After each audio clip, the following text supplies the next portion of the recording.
आज से हम लोग ज्योग्राफी यानी भूगोल के एक बहुत ही महत्वपूर्ण भाग को देखेंगे जिसका नाम है आपदा प्रबंधन। और आज हम लोग आपदा प्रबंधन के सबसे पहले नंबर चैप्टर को पढ़ेंगे जिसका नाम है प्राकृतिक आपदा एक परिचय, जो कि एक बहुत ही ज़्यादा महत्वपूर्ण चैप्टर है। ऐसे आप सभी लोग जानते हैं कि आपदा प्रबंधन से प्रत्येक वर्ष क्वेश्चन पूछे जाते हैं, ऑब्जेक्टिव में भी और सब्जेक्टिव में भी।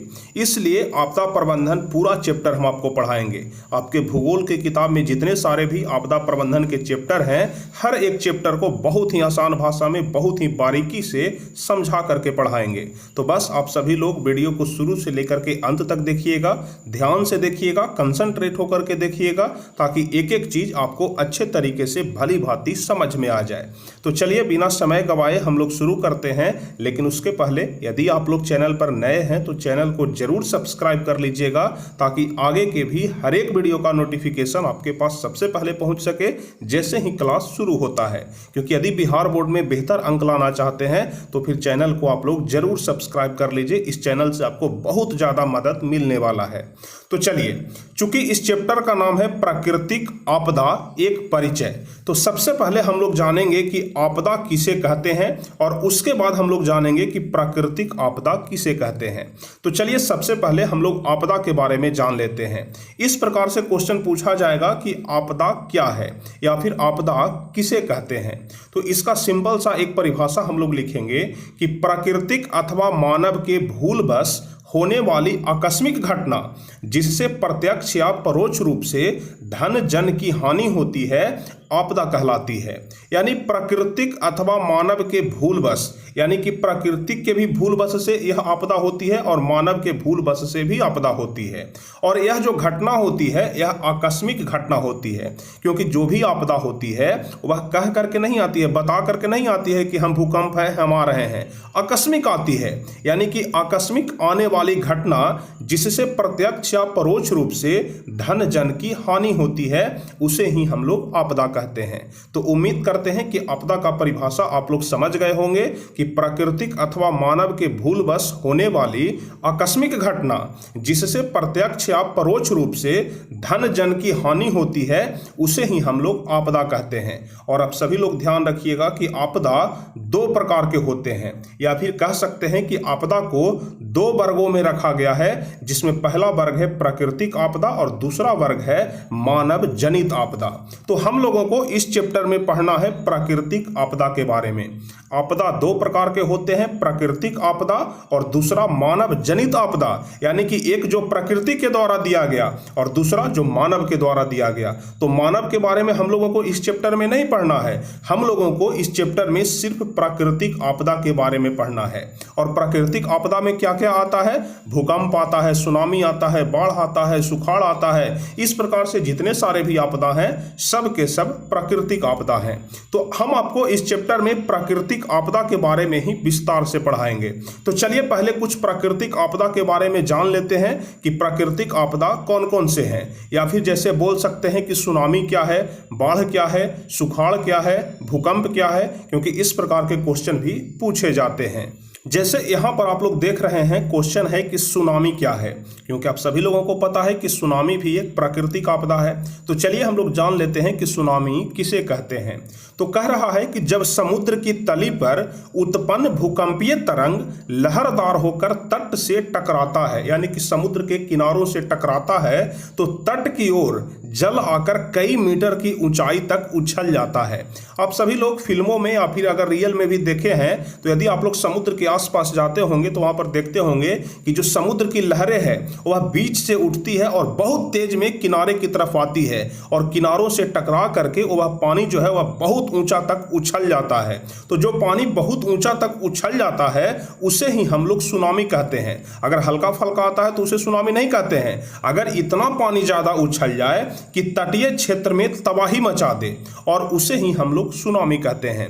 यानी कि जब समुद्र की तली पर उत्पन्न भूकंपीय तरंग लहरदार होकर के तट से टकराए और तट से टकराने के बाद तट का जो जल है यानी कि जो जल उधर से आया है वह बहुत ऊंचा तक उठ जाए और बहुत ऊंचा तक जाने के बाद वह आसपास के क्षेत्रों में तबाही मचा दे तो उसे ही हम लोग क्या कहते हैं, सुनामी कहते हैं। और आप सभी लोग ध्यान रखिएगा, एक क्वेश्चन ऑब्जेक्टिव में बार बार पूछा जाता है कि भारत में सबसे तेज सुनामी कब आया था, तो इसका जवाब होगा 26 दिसंबर 2004 ईस्वी को।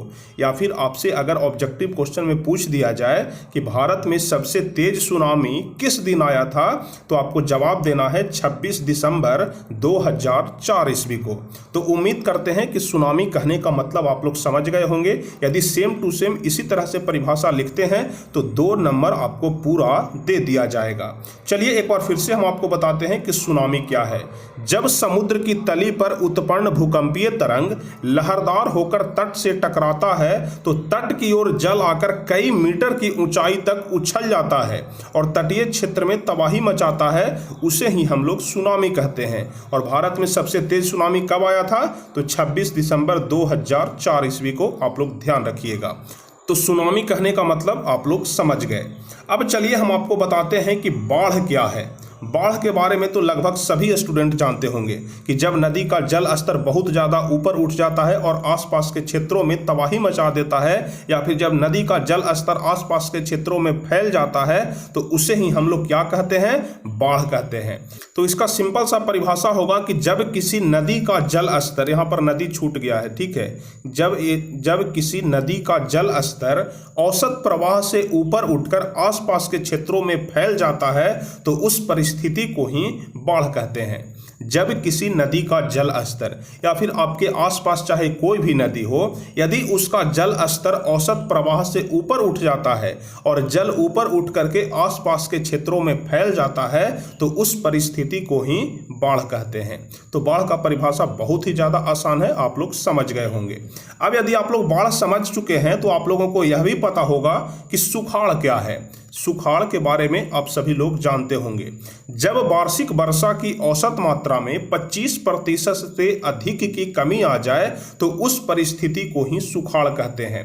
जैसे आमतौर पर यह सुखाड़ की स्थिति कहाँ होती है, आप सभी लोग ध्यान रखिएगा। जहां पर 50 सेंटीमीटर से कम वर्षा होती है वहां पर ज्यादा सुखाड़ आता है। और कह रहा है कि जब वार्षिक वर्षा की औसत मात्रा में, यानी कि एक वर्ष में जितना बारिश होता है उसके औसत मात्रा में 25% से अधिक की कमी आ जाए तो उस परिस्थिति को ही सुखाड़ कहते हैं। और आप सभी लोग ध्यान रखिएगा, यहां से भी एक क्वेश्चन ऑब्जेक्टिव में बार बार पूछा जाता है कि भारत में सबसे ज्यादा सुखाड़ या फिर सबसे ज्यादा प्रमुख सुखाड़ किस ईस्वी में आया था, तो ध्यान रखिएगा सन 1966 ईस्वी में। यह क्वेश्चन ऑब्जेक्टिव में बार बार पूछा जाता है कि भारत में सबसे ज्यादा सुखाड़ किस ईस्वी को आया था, तो 1966 ईस्वी में आप लोग ध्यान रखिएगा। तो सुनामी कहने का मतलब आप लोग समझ गए, बाढ़ कहने का मतलब समझ गए और सुखाड़ कहने का मतलब आप लोग समझ गए। सुखाड़ में बस एक ही चीज ध्यान रखना है कि यदि वार्षिक वर्षा की औसत मात्रा 25% से अधिक की कमी होती है उसे ही हम लोग सुखाड़ कहते हैं। अब यदि इतना समझ चुके हैं तो हम आपको बताते हैं कि भूकंप किसे कहते हैं, क्योंकि यह जितने सारे भी आपदा के बारे में हम आपको बता रहे हैं सब के सब प्राकृतिक आपदा है, क्योंकि इस चैप्टर में प्राकृतिक आपदा के बारे में पढ़ना है। इसलिए हम सुनामी के बारे में देख रहे हैं तो सुनामी एक प्राकृतिक आपदा है, बाढ़ के बारे में देख रहे हैं तो बाढ़ एक प्राकृतिक आपदा है, सुखाड़ के बारे में देख रहे हैं तो सुखाड़ एक प्राकृतिक आपदा है। अब हम लोग भूकंप के बारे में देखने वाले हैं तो भूकंप भी एक प्राकृतिक आपदा है। तो चलिए हम लोग जानते हैं कि भूकंप किसे कहते हैं। तो आप सभी लोग ध्यान रखिएगा कि पृथ्वी के स्थल मंडल में ऊर्जा के अचानक मुक्त हो जाने के कारण उत्पन्न भूकंपीय तरंगों की वजह से पृथ्वी हिलने लगता है या फिर विस्थापित हो जाता है। ध्यान रखिएगा, अभी तक आप सभी लोग जानते होंगे कि जो पृथ्वी हिलता है उसे ही भूकंप कहते हैं। तो भूकंप में सिर्फ पृथ्वी हिलता ही नहीं है, अपने जगह से विस्थापित भी हो जाता है, उसे ही हम लोग क्या कहते हैं, भूकंप कहते हैं। और यह कैसे होता है तो इसके बारे में भी आप लोग ध्यान रखिएगा कि ऊर्जा के अचानक मुक्त हो जाने से पृथ्वी का जो स्थल मंडल होता है उसमें से ऊर्जा यदि एकाएक मुक्त हो जाता है तो उसके कारण भूकंपीय तरंग उत्पन्न होता है और भूकंपीय तरंग की वजह से पृथ्वी हिलने लगता है या फिर विस्थापित हो जाता है, इसे ही हम लोग भूकंप कहते हैं। और आप लोग ध्यान रखिएगा, यहां से भी एक क्वेश्चन ऑब्जेक्टिव में पूछा जाएगा कि भारत में सबसे तेज भूकंप कब आया था, तो 1934 ईस्वी में। भारत में सबसे तेज भूकंप सन 1934 ईस्वी में आया था। इस बात को आप लोग अपने दिमाग में, अपने जहन में बैठा के रखिएगा, क्योंकि भूकंप के बारे में हर हाल में पूछा जा सकता है। तो 1934 ईस्वी में सबसे तेज भूकंप आया था, इसको आप लोग जरूर ध्यान रखिएगा। तो उम्मीद करते हैं कि सुनामी के बारे में, बाढ़ के बारे में, सुखाड़ के बारे में और भूकंप के बारे में आप लोग भली भांति समझ गए होंगे। इतना हम आपको बेसिक क्वेश्चन बता दिए जो कि इस चैप्टर में समझना आपके लिए बहुत ही ज़्यादा जरूरी था। यह जितने सारे भी क्वेश्चन बताए आपकी किताब में नहीं पूछा गया है, लेकिन फिर भी हम आपको बता दिए क्योंकि कभी कभी परीक्षा में पूछ दिया जाता है। अब चलिए हम लोग कुछ ऑब्जेक्टिव क्वेश्चन देख लेते हैं जो कि इस चैप्टर का महत्वपूर्ण ऑब्जेक्टिव क्वेश्चन है, और ऑब्जेक्टिव क्वेश्चन देखने के बाद हम लोग किताब वाले क्वेश्चन की ओर बढ़ेंगे। तो चलिए सबसे पहले हम लोग ऑब्जेक्टिव की ओर बढ़ते हैं। तो ऑब्जेक्टिव में यहां पर आप लोग ध्यान रखिएगा कि 2008 में कोसी नदी के पास कौन सा तटबंध टूटा था। यह वाला प्रश्न भी अधिकांश बार पूछा जाता है कि 2008 में कोसी नदी के पास कौन सा तटबंध टूटा था, उस तटबंध का क्या नाम था। तो उस तटबंध का नाम था कुसहा तटबंध। आप लोग ध्यान रखिएगा 2008 ईस्वी में कोसी नदी के पास कुसहा नामक तटबंध टूट गया था। अब उसके बाद अगला क्वेश्चन है कि अभी तक का बिहार का सबसे खतरनाक भूकंप कब आया था। तो अभी हम आपको बताएं कि अभी तक का बिहार का सबसे खतरनाक भूकंप 1934 ईस्वी में आया था। तो इसका जवाब आप लोग ध्यान रखिएगा। अब उसके बाद है कि भारत का सबसे विनाशकारी चक्रवात कब आया था, या फिर कह सकते हैं कि भारत में सबसे विनाशकारी चक्रवात कब आया था। तो इसका जवाब होगा 29 अक्टूबर 1999 ईस्वी को। अब उसके बाद पांचवा नंबर है कि भारत का विनाशकारी भूकंप कब आया था। तो 1934 ईस्वी में। यहां पर एक चीज कॉमन है, इसको आप लोग ध्यान रखिएगा। देखिए बिहार का सबसे खतरनाक भूकंप और भारत का सबसे खतरनाक भूकंप दोनों 1934 ईस्वी में ही आया था। ऐसा मत कंफ्यूज हो जाइएगा कि बिहार में कोई अलग दिन आया था और भारत में कोई अलग दिन आया था। चाहे बिहार हो या फिर भारत पूछा जाए, आपको 1934 ईस्वी ही बताना है कि सबसे विनाशकारी भूकंप 1934 ईस्वी में ही आया था। अब चलिए छठा नंबर क्वेश्चन हम लोग देख लेते हैं, जिसमें कह रहा है कि भारत का प्रमुख सुखाड़ वर्ष, यानी कि किस वर्ष भारत में सबसे ज्यादा सुखाड़ हुआ था। तो 1966 ईस्वी में। इसको भी आप लोग ध्यान रखिएगा, यहां से ऑब्जेक्टिव क्वेश्चन पूछे जाएंगे। अब उसके बाद अगला है कि भारत के प्रमुख सुनामी, यानी कि सुनामी सबसे तेज भारत में कब आया था। तो 26 दिसंबर 2004 ईस्वी में। अब उसके बाद अगला है कि भूकंप को किस यंत्र से मापा जाता है। देखिए जो यह वाला क्वेश्चन है यह बहुत ही ज्यादा महत्वपूर्ण क्वेश्चन है, वीवीआई क्वेश्चन है। हो सकता है कि आपके परीक्षा में पूछा जाए कि भूकंप को किस यंत्र की मदद से मापा जाता है। तो इसका जवाब होगा रिएक्टर स्केल। ध्यान रखिएगा, रिएक्टर होता है, रिक्टर नहीं, यहाँ पर रिक्टर लिखा गया है, रिएक्टर स्केल आप लोग ध्यान रखिएगा। अब उसके बाद 9वां क्वेश्चन है जो कि बहुत ही ज्यादा आसान है कि बिहार का शोक किस नदी को कहा जाता है। तो इसका जवाब होगा कोसी नदी को। बिहार का शोक कोसी नदी को कहा जाता है। तो यह पूरा क्वेश्चन आप लोग देख लिए। अब चलिए हम लोग सीधे किताब वाले प्रश्न की ओर बढ़ते हैं। आपकी किताब में जितने सारे भी प्रश्न दिए गए हैं, चाहे वह वस्तुनिष्ठ हो, लघु उत्तरीय हो या फिर दीर्घ उत्तरीय हो, सारे प्रश्न का उत्तर अब हम लोग देखने वाले हैं। तो चलिए किताब की ओर बढ़ते हैं। तो आप लोग अपने किताब में देखिएगा, सबसे पहला प्रश्न है वस्तुनिष्ठ प्रश्न, जिसको कि आप लोग अंग्रेजी में ऑब्जेक्टिव क्वेश्चन बोलते हैं। तो वस्तुनिष्ठ में यहाँ पर आपकी किताब में सबसे पहला प्रश्न पूछा जा रहा है कि इनमें से कौन प्राकृतिक आपदा नहीं है। प्राकृतिक आपदा नहीं है। तो अभी हम आपको बताएं कि सुनामी प्राकृतिक आपदा है, उसके बाद बताएं कि बाढ़ भी प्राकृतिक आपदा है और भूकंप भी प्राकृतिक आपदा है। यानी कि जो यहाँ पर आतंकवाद लिखा गया है यह प्राकृतिक आपदा नहीं है, क्योंकि आतंकवाद भगवान के द्वारा नहीं बनाया गया है, यह मानव के द्वारा बनाया गया है, इसलिए यह मानव जनित आपदा है। तो पहला का ग नंबर ऑप्शन सही होगा। अब उसके बाद दूसरा है इनमें से कौन मानव जनित आपदा है। इनमें से कौन मानव जनित आपदा है। तो देखिए सांप्रदायिक दंगे हो गया, आतंकवाद हो गया और महामारी हो गया, यह तीनों जो है वह मानव के द्वारा दिया गया है, इसलिए इसका यह वाला जवाब सही होगा, उपयुक्त सभी। तो दूसरा का डी नंबर ऑप्शन यानी कि घ नंबर सही जवाब हो जाएगा। अब चलिए तीसरा नंबर कह रहा है कि सुनामी का प्रमुख कारण क्या है। सुनामी का प्रमुख कारण क्या है? तो सुनामी का प्रमुख कारण है कि समुद्र में भूकंप का आना, स्थलीय क्षेत्र पर भूकंप आना, द्वीप पर भूकंप आना और इनमें से कोई नहीं। तो आप सभी लोगों को हम अभी बताएं कि यदि समुद्र में भूकंप आता है तो समुद्र में भूकंप आने के कारण ही सुनामी उत्पन्न होता है। इस वजह से तीसरा का क नंबर ऑप्शन सही जवाब हो जाएगा कि सुनामी का प्रमुख कारण समुद्र में भूकंप का आना है। तो वस्तुनिष्ठ प्रश्न 3 ही पूछा गया है आप लोगों के किताब में, आप लोग देख लीजिएगा। अब उसके बाद लघु उत्तरीय प्रश्न है जो कि आपके परीक्षा में 2 नंबर का पूछा जाता है। तो चलिए अब हम लोग लघु उत्तरीय प्रश्न देख लेते हैं। चलिए तो सबसे पहला नंबर क्वेश्चन कह रहा है कि आपदा से आप क्या समझते हैं। तो आपदा के बारे में तो सबसे पहले ही हम आपको बता दिए कि प्राकृतिक अथवा मानव के भूलवश होने वाली आकस्मिक घटना जिससे प्रत्यक्ष या परोक्ष रूप से धन जन की हानि होती है उसे ही हम लोग आपदा कहते हैं। चैप्टर के सबसे शुरू में भी हम आपको आपदा का परिभाषा लिखा चुके हैं। तो आपदा कहने का मतलब आप लोग जानते हैं। और वहां पर हम आपको बताए थे कि आपदा 2 प्रकार के होते हैं, या फिर अलग से क्वेश्चन भी पूछा जा सकता है कि आपदा कितने प्रकार का होता है, उदाहरण लिखें। तो यहाँ पर आपदा 2 तरह के होते हैं। सबसे पहला है प्राकृतिक आपदा और दूसरा है मानव जनित आपदा जो कि यहाँ पर है।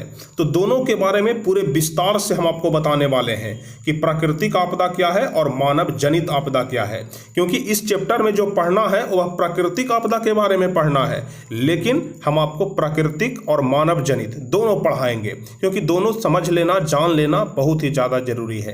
तो चलिए सबसे पहले हम लोग जानते हैं कि प्राकृतिक आपदा किसे कहते हैं या फिर प्राकृतिक आपदा क्या है। तो वैसी आपदा अथवा घटना, देखिए आपदा को घटना भी बोला जाता है क्योंकि भूकंप आता है तो वह आपदा के साथ साथ हम लोग उसको घटना बोल सकते हैं कि यह घटना घट गया। तो यहाँ पर लिखेंगे कि वैसी आपदाएं अथवा घटनाएं जो प्रकृति के द्वारा एकाएक घटित होती है तथा भारी मात्रा में तबाही मचा देती है। ध्यान रखिएगा जो मानव जनित आपदा होता है वह उतना ज्यादा तबाही नहीं मचाता है जितना कि प्राकृतिक आपदा मचाता है, क्योंकि भगवान के द्वारा दिया गया सजा बहुत ही ज्यादा असरदार होता है और बहुत ही ज्यादा नुकसानदायक होता है। इसलिए आप सभी लोग प्रार्थना करिएगा कि प्राकृतिक आपदा कभी भी न हो, क्योंकि प्राकृतिक आपदा से बहुत ही ज्यादा धन जन और जान माल की हानि होती है। तो चलिए प्राकृतिक आपदा कह रहा है कि वैसी आपदाएं अथवा घटनाएं जो प्रकृति के द्वारा एकाएक घटित होती है तथा भारी मात्रा में तबाही मचा देती है, वैसी सारी दुर्घटनाएं, या फिर लिख सकते हैं, देखिए यहां पर हम आपको क्या बताए, जो कि भारी मात्रा में तबाही मचा देती है। अब इस परिभाषा को दूसरे तरह से भी लिख सकते हैं कि वैसी सारी दुर्घटनाएं जो आकस्मिक रूप से प्राकृतिक कारणों से अथवा प्रकृति के बस में रहने वाली क्रियाएं प्रकृति के बस से बाहर हो जाती है। यानी कि जो क्रिया अभी तक प्रकृति के बस में था वह क्रिया अब प्रकृति के बस से बाहर हो गया और धन जन की क्षति पहुंचाती है, उसे ही हम लोग प्राकृतिक आपदा कहते हैं। तो यहां पर प्राकृतिक आपदा का 2 परिभाषा आप लोग ध्यान रख सकते हैं। दोनों परिभाषा में से कोई भी यदि लिखते हैं तो बहुत ही ज्यादा बेहतर है, यदि दोनों लिखते हैं तो और ज्यादा बेहतर है। तो प्राकृतिक आपदा के बारे में आप लोग ध्यान रखिएगा कि वैसी आपदाएं अथवा घटनाएं जो प्रकृति के द्वारा एकाएक घटित होती है तथा भारी मात्रा में तबाही मचा देती है। यानी कि जो प्रकृति के द्वारा घटित होती है और बहुत ही भारी मात्रा में तबाही मचाती है, इससे बहुत ही ज्यादा जान माल की नुकसान होती है। तो एक परिभाषा आपका यहाँ पर समाप्त हो गया। अब उसके बाद दूसरा परिभाषा हम लोग यहाँ से लिख सकते हैं कि वैसी सारी दुर्घटनाएं जो आकस्मिक रूप से प्राकृतिक कारणों से अथवा प्रकृति के बस में रहने वाली क्रियाएं प्रकृति के बस से बाहर हो जाती है और धन जन की क्षति पहुंचाती है, उसे ही हम लोग प्राकृतिक आपदा कहते हैं। जैसे बाढ़ हो गया, सुखाड़ हो गया, भूकंप हो गया, सुनामी हो गया, सर्पदंश इत्यादि। सर्पदंश यानी कि जो सांप काटता है वह भी एक प्रकार का प्राकृतिक आपदा ही है, क्योंकि आप सभी लोग जानते हैं कि सांप तो कोई मानव नहीं कटवाता है, यह प्रकृति के द्वारा खुद से ही काटता है, इसलिए सर्पदंश भी एक प्राकृतिक आपदा के अंतर्गत आता है। तो उम्मीद करते हैं कि प्राकृतिक आपदा के बारे में आप लोग समझ गए होंगे। अब यदि प्राकृतिक आपदा के बारे में समझ गए हैं तो चलिए आगे हम आपको बताते हैं मानव जनित आपदा क्या है। तो मानव जनित आपदा के बारे में आप लोग ध्यान रखिएगा कि मानव विश्व में आगे बढ़ने की होड़ अथवा मिसाइल के संग्रहण हेतु, आप सभी लोग जानते हैं कि मानव अभी मिसाइल बना रहा है, परमाणु बम बना रहा है, हाइड्रोजन बम बना रहा है, इस प्रकार से बहुत सारे खतरनाक हथियार बना रहा है। तो यही कह रहा है कि मानव विश्व में आगे बढ़ने की होड़ में तथा मिसाइल के संग्रहण हेतु नए नए आविष्कार और परीक्षण करता है, और ये सभी प्रकार की क्रियाएं संपादित होने के पहले विखंडित होना मानव जनित आपदा कहलाती है। यानी कि यह अच्छे से बनकर के तैयार भी नहीं हुआ है, या फिर कह सकते हैं कि इसका उपयोग कहीं और होना था, लेकिन मानव की जान माल के लिए, मानव को नुकसान पहुंचाने के लिए यदि इसका उपयोग किया जाता है तो उसे ही हम लोग मानव जनित आपदा कहते हैं। जैसे 1945 में जापान की घटना, भारत में 1984 में MI6 की घटना, इस प्रकार के बहुत सारे घटना है जो कि मानव जनित उदाहरण है, मानव जनित आपदा का उदाहरण है। तो उम्मीद करते हैं कि प्राकृतिक आपदा और मानव जनित आपदा दोनों के बारे में आप लोग भली भांति समझ गए होंगे। अच्छे तरीके से आप लोग एक एक चीज, अभी तक जितने सारे भी क्वेश्चन बताए सबको समझ गए होंगे। अब चलिए हम आगे बढ़ते हैं और आपको बताते हैं कि आपदा प्रबंधन की आवश्यकता क्यों है। आपदा प्रबंधन की आवश्यकता क्यों है, यह वाला प्रश्न बहुत ही ज़्यादा महत्वपूर्ण है, इसलिए इस क्वेश्चन को हम लोग अगले वीडियो में देखेंगे। और साथ ही साथ इसके आगे 2 क्वेश्चन और है जो कि दीर्घ उत्तरीय का क्वेश्चन है। तो कुल 3 क्वेश्चन को हम छोड़ रहे हैं, जिसे कि हम लोग अगले वीडियो में कंप्लीट करेंगे। तो उम्मीद करते हैं कि आज का यह वीडियो आपको बहुत ही ज़्यादा अच्छा लगा होगा, अच्छे तरीके से आप लोग समझ गए होंगे। और यदि अच्छे तरीके से समझ चुके हैं तो आप सभी लोग इस वीडियो को लाइक कर दीजिए, अपने दोस्तों के बीच शेयर कर दीजिए, और जो भी स्टूडेंट चैनल पर नए हैं तो चैनल को जरूर सब्सक्राइब कर लीजिए, ताकि आगे के भी हर एक वीडियो का नोटिफिकेशन आपको मिल सके। तो चलिए फिर मिलते हैं अगले क्लास में, और दूसरा पार्ट देखना आप लोग बिल्कुल मत भूलिएगा, दूसरा पार्ट जरूर देखिएगा, क्योंकि उसमें दीर्घ उत्तरीय के क्वेश्चन बताने वाले हैं जो कि सीधे सीधे आपके परीक्षा में 5 नंबर के पूछे जाते हैं। तो चलिए फिर मिलते हैं अगले क्लास में, तब तक के लिए जय हिंद, धन्यवाद।